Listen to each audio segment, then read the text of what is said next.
కేసీఆర్ గారి బృందానికి శిరస్సు వంచి హృదయపూర్వకంగా నేను ధన్యవాదాలు తెలియజేస్తున్నా. వారికి వినమ్రంగా మనస్ఫూర్తిగా కృతజ్ఞతలు తెలియజేస్తా ఉన్నాను. ఎన్నో కష్ట నష్టాల కోర్చి ఒకరిద్దరు కాదు, నిజంగా చెప్పాలంటే కొంతమంది తమ తమ వ్యక్తిగతమైన సమస్యలు ఉన్నా కూడా వాటన్నిటినీ పక్కన పెట్టి నిర్విరామంగా పనిచేసినారు. వారందరికీ పేరు పేరున హృదయపూర్వకంగా వినమ్రంగా నమస్సులు, వినమ్రంగా ధన్యవాదాలు. దాదాపు ప్రతి బూత్లో 407 బూత్లు ఉంటే ప్రతి బూత్లో మా జూబ్లీహిల్స్ స్థానిక నాయకత్వం చాలా అద్భుతంగా కష్టపడ్డారు. వారికి కూడా హృదయపూర్వకంగా నా ధన్యవాదాలు, హృదయపూర్వకంగా వారికి కూడా నమస్కారాలు. శ్రీమతి మాగంటి సునీత గోపీనాథ్ గారు అభ్యర్థి కొత్తదైనప్పటికీ, వారికి ఇదివరకు రాజకీయ అనుభవం లేకపోయినప్పటికీ వారు కూడా నిజంగా చాలా కష్టపడ్డారు. చాలా పెద్ద ఎత్తున వారు కూడా మరి పోరాటం కూడా చేసినారు. చివరి రోజు మరి ఏ రకంగా వారు పోరాడినారో మీరు అందరూ కూడా చూశారు. వారికి కూడా నా అభినందనలు. ఎందుకంటే కొత్త అభ్యర్థి అయినప్పటికీ ఎక్కడా కూడా ప్రత్యర్థి, ముఖ్యంగా అధికార పార్టీ అయినప్పటికీ, అధికార యంత్రాంగం మొత్తం ఉన్నప్పటికీ వారు కూడా మొక్కవోని ధైర్యంతో కొట్లాడినారు. సునీత గోపీనాథ్ గారికి మనస్ఫూర్తిగా నా అభినందనలు. అట్లాగే బీఆర్ఎస్ పార్టీకి మరి ఓటేసిన జూబ్లీహిల్స్ ప్రజలకి మరి చివరి ఓటింగ్ శాతం ఇంకెంత తెలియదు, బట్ చాలా గణనీయంగా గౌరవప్రదంగా మా పార్టీకి కూడా ఓట్లు వచ్చినాయి. మరి మాకు ఓటేసిన జూబ్లీహిల్స్ ప్రజలందరికీ కూడా పేరు పేరున వారికి కూడా కృతజ్ఞతలు. సరే, సహజంగానే ఒక రాజకీయ పార్టీగా ఎన్నికల్లో దిగినప్పుడు గెలుస్తామనుకొని దిగుతాం, గెలుస్తామనుకొని కొట్లాడతాం, గెలవాలని కొట్లాడతాం. అట్లనే కొట్లాడినాం. గత 2 ఏళ్లుగా బీఆర్ఎస్ పార్టీ ప్రధాన ప్రతిపక్ష పార్టీగా తన పాత్రను అద్భుతంగా పోషించింది. ప్రజా సమస్యలను మరి కేంద్రంగా చేసుకొని ప్రజల వాదనను, ప్రజల వేదనను ఇవాళ ప్రభుత్వం ముందు పెట్టడంలో, అది శాసనసభలో అయితేనేమి, ప్రజాక్షేత్రంలో అయితేనేమి, సోషల్ మీడియాలో అయితేనేమి చాలా బలంగా బీఆర్ఎస్ పనిచేస్తున్నది. మా పని ఇట్లాగే భవిష్యత్తులో కూడా కొనసాగుతూనే ఉంటుంది. ఎందుకంటే ఈ ఉప ఎన్నికల్లో కూడా మేము నిజాయితీగా కొట్లాడినాం. ప్రజా సమస్యలనే కేంద్ర బిందువుగా చేసుకొని, ప్రజలనే ఎజెండాగా చేసుకొని ఎన్నికల్లో డెఫినెట్గా చిత్తశుద్ధితో నిజాయితీగా మేము కొట్లాడినాం. మీకు తెలుసు ఎట్లా ఎన్నికలు జరిగినాయి కూడా అందరూ చూసినారు, నేను చెప్పక్కర్లేదు ప్రత్యేకంగా. మరి మొత్తం ఎన్నిక ప్రచారం ముగిసేదాకా ఎట్లా జరిగింది, ప్రతి సర్వేలో కూడా బీఆర్ఎస్ గెలుస్తుందని ఎట్లా చెప్పింది, ఆ తర్వాత ఆఖరి 3 రోజులు ఏం జరిగింది, ఇదంతా ప్రజలు చూసినారు. కానీ అందులోకి పోను, అవి చెప్పను. కానీ ఒకటి మాత్రం వాస్తవం, ఈ ఎన్నిక డెఫినెట్గా మరి మాకు కొత్త ఉత్సాహాన్ని ఇచ్చింది, కొత్త బలాన్ని ఇచ్చింది. ఎందుకంటే మరి స్పష్టంగా ప్రజలు ఒక తీర్పు ఇచ్చారు. ఈ రాష్ట్రంలో ప్రత్యామ్నాయం కేవలం బీఆర్ఎస్ మాత్రమే. ఇంకా అది అందులో అనుమానమే లేకుండా ఖచ్చితంగా ఈ ప్రభుత్వం ఏదైతే పనిచేస్తుందో వారికి ప్రత్యామ్నాయంగా పోరాడుతున్న ఒకే ఒక్క పార్టీ బీఆర్ఎస్ అనే మాట స్పష్టంగా ప్రజలు చెప్పారు. డెఫినెట్గా దాన్ని కూడా మేము మాకు ఒక సానుకూల అంశంగానే తీసుకుంటా ఉన్నాం. సరే, ఇక ఈ ఎన్నికల్లో ఏ రకంగా అధికార యంత్రాంగం మోహరించింది, ఏ రకంగా వారు పనిచేశారు, ఇవన్నీ కూడా మీ కళ్ళ ముందున్నాయి. నేను వాటి విషయంలోకి ఎక్కువగా పోను. 2014 నుంచి 2023 మధ్యన కూడా చాలా ఉప ఎన్నికలు మన రాష్ట్రంలో జరిగినాయి. దాదాపు 7 ఉప ఎన్నికలు జరిగినాయి. ఈ 7 ఉప ఎన్నికలు పాలేరు కానీ, నారాయణ ఖేడ్ కానీ, హుజూర్ నగర్ కానీ, దుబ్బాక కానీ, నాగార్జున సాగర్ కానీ, హుజూరాబాద్ కానీ, మునుగోడు కానీ, ఈ అన్ని ఉప ఎన్నికల్లో మీరు ఆ రోజు కనుక గమనించినట్టయితే అప్పటి ప్రతిపక్ష పార్టీ కాంగ్రెస్ పార్టీ, ప్రధాన ప్రతిపక్ష పార్టీ, ఒక్క ఉప ఎన్నికల్లో కూడా గెలవలేదు. 7 ఉప ఎన్నికల్లో మేము దాదాపు అన్ని గెలిచాం. దాదాపు 5 గెలిచాం, ఒక 2 ఓడిపోయాం. అంతే తప్ప మరి ప్రతిపక్షంలో ఉన్న కాంగ్రెస్ పార్టీ ఆనాడు ఒక్క ఉప ఎన్నికల్లో గెలవకపోయినా చివరికి మళ్ళీ 2023 సార్వత్రిక ఎన్నికల్లో వారు విజయం సాధించారు, గవర్నమెంట్ కూడా ఫామ్ చేశారు. అట్లాగే మధ్యలో జిహెచ్ఎంసీ ఎన్నికలు వస్తే కూడా, గ్రేటర్ హైదరాబాద్ కార్పొరేషన్ ఎన్నికల్లో కూడా మరి ప్రతిపక్షంలో ఉన్న కాంగ్రెస్ పార్టీకి ఆనాడు కేవలం 1-2 కార్పొరేటర్ సీట్లు వచ్చిన విషయం కూడా ఒక్కసారి గమనంలోకి తీసుకోవాలని చెప్పి కూడా నేను కోరుతా ఉన్నా.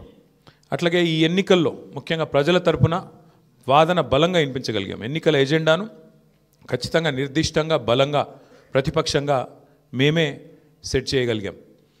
ప్రజా సమస్యలను ప్రధానంగా 6 గ్యారంటీల అమలులో ప్రభుత్వ వైఫల్యాన్ని బలంగా ప్రజల్లోకి తీసుకొని పోయాం. 6 గ్యారంటీల విషయంలో ప్రభుత్వం చేసిన మోసాన్ని తీసుకొని పోయాం. హామీల ఎగవేతను బాకీ కార్డుల రూపంలో ప్రధాన చర్చగా చేయగలిగాము. ఇది బీఆర్ఎస్ సాధించిన విజయంగా మేము భావిస్తూ ఉన్నాం. అట్లాగే మేము అనవసరపు అంశాల జోలికి పోలేదు. కులము మతము వీటి పేరు మీద డైవర్షన్ రాజకీయాలు చేయలేదు. బూతులు అస్సలు మాట్లాడలేదు. ఆఖరికి ప్రభుత్వంలో ఉన్నవాళ్ళు ఫ్రస్ట్రేట్ అయిపోయి బూతులు మాట్లాడినా మేము మాత్రం బూతులు మాట్లాడలేదు. కేవలం ప్రజా సమస్యల గురించే మాట్లాడాం. చాలా హుందాగా ఈ ఎన్నికల్లో కొట్లాడినామని చెప్పి నేను అనుకుంటా ఉన్నాను. అట్లాగే జనాలకు అవసరమైన పాయింట్లు, ప్రజలకు అవసరమైన పాయింట్లను మాత్రమే చర్చకు పెట్టాం. కాంగ్రెస్ బీజేపీ ఎన్ని రకాలుగా మమ్మల్ని కవ్వించే ప్రయత్నం చేసినా సంయమనం కూడా పాటించాం. అట్లాగే మేమేం చేశాము, ఎందుకంటే ఒక 10 ఏళ్ళు ప్రభుత్వాన్ని నడిపిన ఒక జవాబుదారీ పార్టీగా, ఒక బాధ్యత గల ప్రతిపక్షంగా 10 ఏళ్ళు మీరు ఏం చేశారు జూబ్లీహిల్స్ కంటే 5,328 కోట్లతో అభివృద్ధి సంక్షేమ కార్యక్రమాలు చేశామని చెప్పి లెక్కల సహితంగా మరి ప్రజల ముందు పెట్టాము. చాలా పారదర్శకంగా పనిచేశామని చెప్పి ఎన్నికలు కూడా పోయినాం. అట్లాగే కాంగ్రెస్ ఎగ్గొట్టిన వాటిని కూడా లెక్కలతో సహా ఇంటింటికి తీసుకొని పోయాం బాకీ కార్డుల ద్వారా. అట్లాగే ప్రజా సమస్యలు, బస్సు ఛార్జీల పెంపు మీద నిరసన చెప్పాము. బస్తీ దవాఖానాలు విజిట్ చేసి ప్రభుత్వ యంత్రాంగంలో చలనం తీసుకొచ్చాము. హైడ్రా విధ్వంసం మీద, ప్రభుత్వంలో ఉన్న పెద్దల ద్వంద్వ ప్రమాణాల మీద, డబుల్ స్టాండర్డ్స్ మీద కూడా ప్రభుత్వాన్ని ఎండగట్టగలిగాం. ఆటో అన్నల సమస్యలను కూడా ప్రభుత్వం దృష్టికి తీసుకురాగలిగినాం. వాళ్ళ తరపున కూడా గట్టిగా మాట్లాడినాం. హైదరాబాద్లో రోడ్ల దుస్థితి విషయంలో కూడా ప్రభుత్వాన్ని కదిలింపజేయగలిగినాం. శాంతి భద్రతల విషయంలో కూడా మా నిరసన గట్టిగా చెప్పాం. ఈ రకంగా ప్రజా సమస్యలనే కేంద్ర బిందువుగా మా పార్టీ ఎన్నికల ప్రచారాన్ని చాలా హుందాగా నిర్వహించింది. తద్వారా ప్రభుత్వం కూడా మాట్లాడక తప్పని అనివార్యత కల్పించాం. చివరికి 2 ఏళ్లలో ఒక్కసారి కూడా మరి సమీక్ష చేయని ముఖ్యమంత్రి గారు ఆఖరి ఎలక్షన్ ముందు రోజు 6 గ్యారంటీల మీద సమీక్ష చేయక తప్పని పరిస్థితి కూడా వచ్చింది అంటే ముమ్మాటికి అది బీఆర్ఎస్ విజయమే. అట్లాగే 2 ఏళ్లుగా మైనారిటీకి మంత్రివర్గంలో స్థానం లేదు. బీఆర్ఎస్ ఏదైతే మరి మంత్రివర్గంలో ఇట్లా మైనారిటీలకు స్థానం లేదు, ఒక ఎంపీ లేరు, ఎమ్మెల్యే లేరు, ఎమ్మెల్సీ లేరు అని గట్టిగా మాట్లాడితే చివరికి అనివార్యంగా అజారుద్దీన్ గారికి మంత్రి పదవి ఇయ్యక తప్పని అనివార్యత కల్పించింది కూడా ఖచ్చితంగా మా యొక్క ఎన్నికల ప్రచార సరళి. తప్పకుండా ప్రధాన ప్రతిపక్షంగా మరి మా బాధ్యత మేము నిర్వర్తించినాం.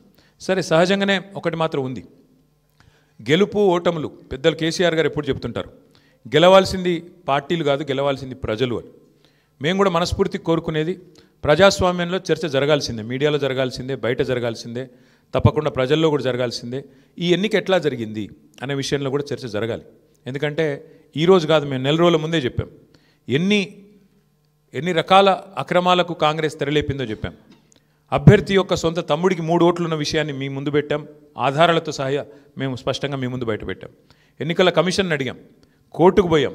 ఎన్ని ప్రయత్నాలు చేయాలో అన్ని ప్రయత్నాలు పారదర్శకంగా ఫ్రీ అండ్ ఫెయిర్ ఎలక్షన్ కోసం జరగాలని ప్రయత్నం చేసినాం. షెడ్యూల్ వచ్చిన నాటి నుంచి పోలింగ్ డే దాకా ఏమేం జరిగినాయో, ఎన్ని రకాల అక్రమాలు, ఎన్ని రకాల అవకతవకలు, ప్రలోభాలు, ఎన్ని రకాల ఒత్తిళ్ళు, ఇవన్నిటి మీద కూడా చర్చ తప్పకుండా జరగాల్సిందే. ఏదేమైనప్పటికీ సరే, అల్టిమేట్గా ప్రజాస్వామ్యంలో ప్రజా తీర్పు శిరోధార్యం. తప్పకుండా మరి ఇవాళ మేము కూడా ఓట్లేసిన ప్రజలకు ధన్యవాదాలు చెప్తున్నాం. అట్లాగే మిగతా వారికి కూడా మేము విజ్ఞప్తి చేస్తూ ఉన్నాం. ప్రధాన ప్రతిపక్షంగా మా పాత్రను మీరు గమనించారు. ప్రధాన ప్రతిపక్షంగా మేము గెలవాలని కోరుకున్నాం, సహజంగా గెలుస్తామని ఆశించినాం. బట్ ఎలాంటి నిరాశ లేదు, మా పని మేము చేసుకుంటూ పోతూనే ఉంటాం. ఎందుకంటే 2 ఏళ్లుగా లగచర్ల కావచ్చు, హైడ్రా బాధితులు కావచ్చు, మూసీ బాధితులు కావచ్చు, 6 గ్యారంటీల విషయంలో బాకీ కార్డుల రూపంలో కావచ్చు, ప్రజల తరపున గొంతు ఎత్తడంలో, అట్లాగే మా మీద జరిగే దుష్ప్రచారాన్ని తిప్పికొట్టడంలో శాసనసభ వేదిక కానీ బయట కానీ బ్రహ్మాండమైన పాత్ర పోషించాం. రేపటి రోజున కూడా అట్లాగే ముందుకు పోతాం. మరి మా కార్యకర్తలకు కూడా నేను చేసే విజ్ఞప్తి, సన్నద్ధం అవుదాం. అన్ని రకాలుగా ప్రజాక్షేత్రంలో మనం ఈ ప్రభుత్వాన్ని నిలదీయడంలో సఫలమైనాం. ముఖ్యంగా మా సోషల్ మీడియాలో పనిచేసే మా తమ్ముళ్ళు చెల్లెళ్ళకు కూడా నేను హృదయపూర్వకంగా అభినందనలు చెప్తా ఉన్నాను.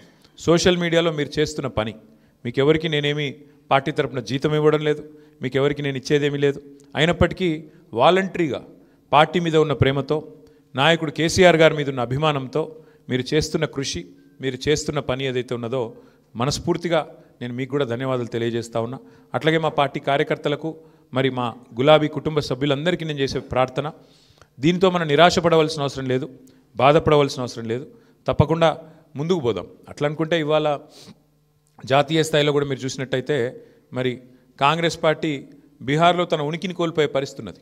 కాబట్టి ఇవన్నీ సహజం, గెలుపులు ఓటములు సహజం. దీన్ని ఏదో పెద్ద సెట్ బ్యాక్ లాగా చూసుకోవాల్సిన అవసరం లేదు. తప్పకుండా మరింత బలంగా వద్దాం, ముందుకొద్దాం. ఒక రబ్బర్ బంతిని గోడకేసి కొడితే ఎట్లయితే తిరిగి బలంగా వెనుకకు వస్తుందో అట్లా మనం కూడా తప్పకుండా తిరిగి వెనక్కి వద్దాం.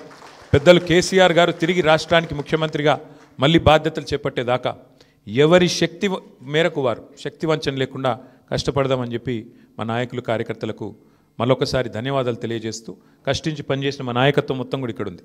ఒక ఇద్దరు గురించి నేను ప్రత్యేకంగా చెప్పాలి. హరీష్ రావు గారు మధ్యలో పాపం వారి తండ్రి అనుకోకుండా అకాల మరణం జరిగింది. అయినప్పటికీ ఆయన ఇవాళ కూడా పూజలో ఉన్నారు. ఈ నిమిషానికి కూడా పాపం వారి తండ్రి గారికి సంబంధించిన స్వర్గపాత్రకు సంబంధించిన పూజలో ఉన్నారు. అయినప్పటికీ ఇంట్లో ఉండి కూడా ఆయన కూడా చాలా కష్టపడ్డారు. వారితో పాటు ఇంకా చాలామంది మా రవీంద్రరావు గారు మా ఎమ్మెల్సీ వారి సొంత అన్నగారు చనిపోయినారు. అన్నగారు చనిపోతే కూడా ఉదయం పోయి సాయంత్రం వచ్చినారు. అంటే అంత కమిట్మెంట్తో మా నాయకత్వం పనిచేసింది. అట్లా ఇంకెంతోమంది ఉన్నారు. నేను ఒకరిద్దరు పేర్లు చెప్తున్నాను ఏమనుకోవద్దు. ఎంతోమంది నాకు తెలిసిన 2 ఎగ్జాంపుల్ చెప్పినాను. ఇంకెంతోమంది తమ తమ కుటుంబాలను వదిలేసి దీపావళి కూడా పోకుండా మా నాయకులు హైదరాబాద్లోనే ఇక్కడే ఉండి దీపావళి పండుగ కూడా పోకుండా కుటుంబంతో ఉండకుండా జూబ్లీహిల్స్ నియోజకవర్గంలోనే మకాం వేసి పనిచేసినారు. వాళ్ళందరికీ కూడా నేను శిరస్సు వంచి ధన్యవాదాలు తెలియజేస్తా ఉన్నా. సరే, దీన్ని ఒక చిన్న సెట్ బ్యాక్గా చూస్తాం తప్ప ఇంకోటి కానీ కాదని మళ్ళొకసారి తెలియజేస్తూ పత్రికా మిత్రులు కూడా అందరు సహకరించారు, మా ఇంటర్వ్యూలు తీసుకున్నారు, ప్రజల వాణిని కూడా వినిపించారు. మీకు కూడా ప్రత్యేకంగా మీడియా కూడా ధన్యవాదాలు తెలియజేస్తూ మీ అందరికీ నమస్కారం. Thank you. ఏమైనా అడగదలుచుకుంటే అడగచ్చు, లేదంటే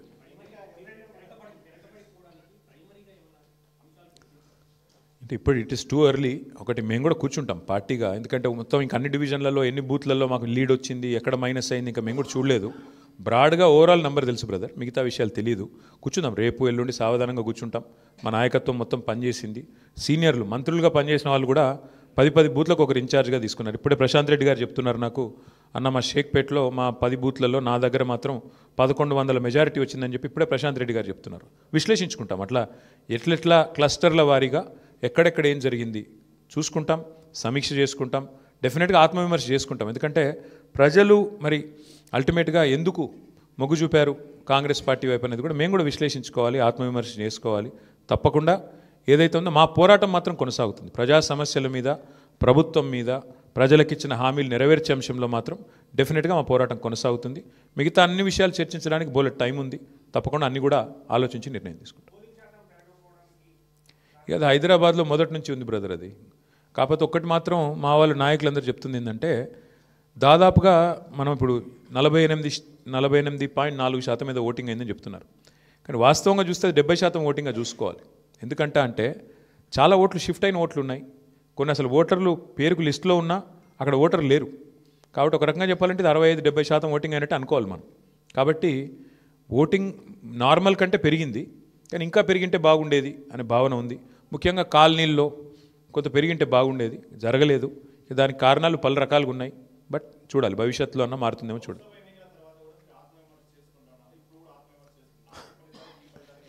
చాలా తేడా ఉంది కదా బ్రదర్. ఇప్పుడు స్పష్టంగా ఈ ఎన్నికలతో ఏం తెలిపోయింది, ఈ రాష్ట్రంలో తెలంగాణ రాష్ట్రంలో కాంగ్రెస్ ప్రభుత్వానికి, కాంగ్రెస్ పార్టీకి ఒకే ఒక్క ప్రత్యామ్నాయం బీఆర్ఎస్ అని ప్రజలు తేల్చి నిర్ద్వందంగా తీర్పిచ్చారు. దాదాపు నాకున్న అవగాహన మేరకు మాకు 38-39% ఓటు వచ్చినట్టుంది. ఇప్పుడు కూడా ఇంకా ఫైనల్ అయినట్లేదు. 38 వచ్చిందా 39 వచ్చిందా చూడాలి. డెఫినెట్గా మరి మంచి ఓటింగ్ శాతం మాకు వచ్చింది. నేనేమంటానంటే, మరి సింగిల్ డిజిట్లో ఉండిపోయి డిపాజిట్ కోల్పోయింది కదా ఇవాళ ఇంకో పార్టీ. ఇప్పుడు మేము ఓటమి పాలయ్యి ఇంత గట్టి పోటీనిచ్చి అధికార పార్టీ ఇన్ని రకాల ప్రలోభాలు పెట్టినా, ఇన్ని రకాలుగా ఒత్తిళ్లు తెచ్చినా, ఎన్ని రకాల కార్యక్రమాలు చేసినా గట్టిగా నిలదొక్కుని బ్రహ్మాండమైన పోటీనిచ్చాం. అట్లాగే మీరు చూస్తే ఉప ఎన్నికల్లో గతంలో ప్రతి ఉప ఎన్నిక మేము ప్రభుత్వంలో ఉన్నప్పుడు దాదాపుగా మేమే గెలిచాం, 1-2 మినహాయిస్తే. కాబట్టి ఇవన్నీ కూడా జరిగే వ్యవహారాలు. దీన్ని అంత ఇది చేయాల్సిన అవసరం లేదు. పార్లమెంట్ తర్వాత సమీక్ష చేసుకున్నాం. పార్లమెంట్ తర్వాత ఒక్కొక్క నియోజకవర్గం సమీక్ష చేసినాం ఏం జరిగింది అని. పార్లమెంట్ ఒక అసాధారణమైన పరిస్థితిలో జరిగింది. అప్పటికిప్పటికి వచ్చిన తేడా మీరు చూస్తే బీఆర్ఎస్ఏ ప్రత్యామ్నాయం, బీఆర్ఎస్ఏ ప్రధాన ప్రతిపక్షం అని ప్రజలు ఈ జూబ్లీహిల్స్ ఉప ఎన్నికతో స్పష్టమైన తీర్పిచ్చారు. సరే, సహజంగా గెలుస్తామని ఆశించాం, కొంత నిరుత్సాహపడతాం డెఫినెట్గా ఓటమి పాలైనప్పుడు, కానీ నిరాశ లేదు. అది నేను చెప్పేది. బ్రదర్, మేము ఎన్నికల కమిషన్ దగ్గర పోయాము, స్పష్టంగా వారి ముందు ఆధారాలతో సహా పెట్టాము. డబుల్ ఓట్లు ఎన్ని ఉన్నాయి, ఎంతమందికి ఎన్నెన్ని ఓట్లు ఉన్నాయి, చివరికి అభ్యర్థి కాంగ్రెస్ అభ్యర్థి యొక్క సొంత తమ్ముడు ఆయనకే 3 ఓట్లు ఉన్నాయన్నది కూడా ఆధారాలతో సహా ఇచ్చాము. ఇక మీరు అడగాల్సింది ప్రశ్న ఎలక్షన్ కమిషన్, మమ్మల్ని కాదు. ఎందుకంటే వాళ్ళు చేయాల్సిన పని వాళ్ళు చేయకపోతే మీరు మమ్మల్ని అడిగితే మేము ప్రధాన ప్రతిపక్షంగా పోటీ చేశాము, వ్యవస్థలో ఉన్న లోపాలు ఎత్తి చూపాము, జరుగుతున్న అన్యాయాల అరాచకాలు మా అభ్యర్థి, చివరికి దొంగ ఓట్లు వేస్తున్నారని మా అభ్యర్థి పోలింగ్ రోజు కూడా పోరాడారు. మీరు చూశారు మీ కళ్ళ ముందు మొత్తం కాంగ్రెస్ వాళ్ళు గుంపులుగా 1000 మంది ఒక దగ్గర చేరి దొంగ ఓట్లు వేస్తుంటే మా అభ్యర్థి పట్టించారు. మరి పోలీసు వాళ్ళు ఏం చేస్తున్నారు, ఎలక్షన్ కమిషన్ ఏం చేస్తున్నది, ఇవన్నీగా అందుకే అంటున్నా చర్చ జరగాల్సిందే. ఏ రకంగా అధికార యంత్రాంగం పనిచేసింది, ఏ రకంగా ఎలక్షన్ కమిషన్ పనిచేసింది, ఇవన్నీ మీ ముందున్నాయి. సరే ఇప్పుడు నేను ఓటమికి నేను సాకులు వెతకట్లేదు, నేను వాస్తవాలు మీ ముందు పెడుతున్నాను. ఎలక్షన్ ముందు పెట్టాను, ఎలక్షన్ తర్వాత చెప్తున్నాను. ఏదేమైనప్పటికీ మేము మాత్రం డెఫినెట్గా ప్రజల్లో ఉంటాము, ప్రజలతోనే ఉంటాము. ప్రజాక్షేత్రంలో ప్రజల సమస్యలే ప్రధాన ఇతివృత్తంగా ముందుకు పోతాం, ప్రజల కోసం పోరాడుతూనే ఉంటాం, ముందుకు పోతూనే ఉంటాం. Thank you. మరి ఇప్పుడు అల్టిమేట్గా ఎలక్షన్ ఫలితం వచ్చిన తర్వాత ఏం జరగబోతుంది, రేపు ఏమేం జరగబోతుంది, ఇంకా 3 ఏళ్ళు ప్రభుత్వం ఉంటుంది అంటున్నారు. సో మరి ఆ 3 ఏళ్ళు ఏం జరగబోతుంది చూద్దాం. ఎందుకంటే అల్టిమేట్గా ఈ ప్రభుత్వం తన వైఖరి ఏమైనా మార్చుకుంటుందా, మార్చుకోదా, మళ్ళీ శని ఆదివారాలు పేదల కొంపలు కూలగొట్టే పని చేస్తూనే ఉంటుందా చూస్తాం. మేము చూస్తాం, మీరు చూస్తారు. ప్రధాన ప్రతిపక్షంగా మా పాత్ర మాత్రం మేము బలంగా పోషిస్తాం. ప్రజల్లో మాత్రం ఎక్కడా తగ్గకుండా ప్రజల తరపున మాట్లాడుతూనే ఉంటాం. ఈ విషయంలో మమ్మల్ని ఏ రకమైన వారు ప్రయత్నాలు చేసినా మా గొంతు మాత్రం నొక్కలేరు, ఇది మాత్రం పక్కా. ఇప్పుడు మీరు చూస్తే పశ్చిమ బెంగాల్లో బీజేపీ నుంచి పోయి ఆయన ఎమ్మెల్యే గారు ముకుల్ రాయ్ అని తృణమూల్ కాంగ్రెస్లో చేరారు. హైకోర్టే కొట్టేసింది, ఆయన డిస్క్వాలిఫై చేసింది. మరి పశ్చిమ బెంగాల్లో జరిగింది ఇక్కడ కూడా జరుగుతుందని మేము కూడా ఆశిస్తున్నాం. ఎందుకంటే న్యాయమే కదా. యాంటీ డిఫెక్షన్లా దేశమంతా ఒకటే ఉంది, బెంగాల్కు వేరే లేదు, తెలంగాణకు ఇంకోటి లేదు. కాబట్టి మేము కూడా ఆశిస్తుంది ఏంటంటే ఇక్కడ కూడా 10 ఉప ఎన్నికలు జరుగుతాయని ఆశిస్తున్నాము. అయితే ఇక్కడ గమ్మత్ ఏంటంటే ఒక్క ఉప ఎన్నికకే మరి ఇంత అపసోపాలు పడ్డారు కాంగ్రెస్ వాళ్ళు. మరి 10 ఉప ఎన్నికలు వస్తే వాళ్ళకి ముచ్చెమటలు బట్టి మరి రాహుల్ గాంధీని, ఇంకా ఇందిరాగాంధీని, ఇక సోనియా గాంధీని అందరినీ దించుతారేమో చూడాలి. కాబట్టి మేమైతే ధైర్యంగా లోకల్ బాడీ ఎలక్షన్ వచ్చినా ఉప ఎన్నిక వచ్చినా అన్నీ ఎదుర్కొంటాం. మాకు కొత్త ఏం కాదు ఇది, 2001 నుంచి కొట్లాడుతూనే ఉన్నాం, భవిష్యత్తులో కూడా కొట్లాడతాం. మాకు ఎన్నికలేం కొట్లాడడం కొత్త కాదు, గెలుపులు ఓటములు అన్నీ చూసాం మేము. ఆ స్థితప్రజ్ఞత మాకుంది. మరి కాంగ్రెస్ వాళ్ళు ఒక్క దెబ్బకే, ఒక్క ఉప ఎన్నికకే ముఖ్యమంత్రి కాలికి బల్బం కట్టుకొని వెంకటగిరి బస్తీలలో కూడా తిరిగిండు. మరి 10 ఉప ఎన్నికలు వస్తే మరి ఏం చేస్తారో చూడాలి. Thank you. అవును, ఎవరన్నారు? నీకు పేపర్ లీక్ అయిందా? నేనేమంటా, వస్తే కొట్లాడతాం, ఏమున్నది బ్రదర్ అలా. ఇప్పుడు అల్టిమేట్గా కంటోన్మెంట్ ఉప ఎన్నిక ఒక అసాధారణమైన పరిస్థితిలో జరిగింది. అందులో మాకు 3వ స్థానం వచ్చింది. ఈరోజు మరి ఈ ఎన్నికల్లో మేము గౌరవప్రదంగా మాకు దాదాపు 38-39% ఓటింగ్ వచ్చింది. 38-39% ఓటింగ్ అంటే కూడా తక్కువేం కాదు ప్రతిపక్షంలో. సరే, సహజంగా పోటీ చేసినప్పుడు గెలుస్తామనే కొట్లాడతాం, గెలవమని ఎందుకు అనుకుంటాం? సరే, జరిగింది ఏందో మీరు చూసిండ్రు కదా, ఇప్పుడు మీ మీడియాలోనే చూపెట్టిరు, నేను చెప్పుడు కాదు కదా. ఎన్నికల రోజు ఎట్లా విచ్చలవిడిగా ఏమేం చేసిరో మీరు చూసిండ్రు, ఎన్నికల కమిషన్ ఎంత అట్రఫ్లాప్ అయిందో మీరు చూసిండ్రు, ప్రజాస్వామ్యాన్ని ఎట్లా అడ్డంగా తుంగలో దొక్కిరో మీరు చూసిండ్రు. కానీ ఇవేవి మా ఓటమి కారణమని నేను చెప్తలేను, ఇవన్నీ జరిగినాయని చెప్తున్నాను అంతే. ప్లస్ ఒక్కొక్కరికి ఎన్ని ఓట్లు రాయించిండ్రు అది కూడా చూసిండ్రు. కాబట్టి ఇన్ని ఉన్నాయి కాబట్టి నేనేమంటున్నా అంటే దీని మీద చర్చ జరగాలి, భవిష్యత్తులోనే చర్చ జరగాలి. ఏదేమైనప్పటికీ we are thankful to the people of Jubilee Hills. We are certainly thankful to the people of Telangana for continuing to affirm their faith in the leadership of KCR Garu. We will fight on public issues, we will fight on all people's issues till such time as KCR Garu once again leads the state of Telangana, and we will continue to do our job as the principal opposition. Thank you. Congress మీకు కనబడతానే ఉంది కదా brother. Last 3 days వచ్చి హడావుడి చేసి ఎవరికి సహకరించినా మీకు కనబడతానే ఉంది.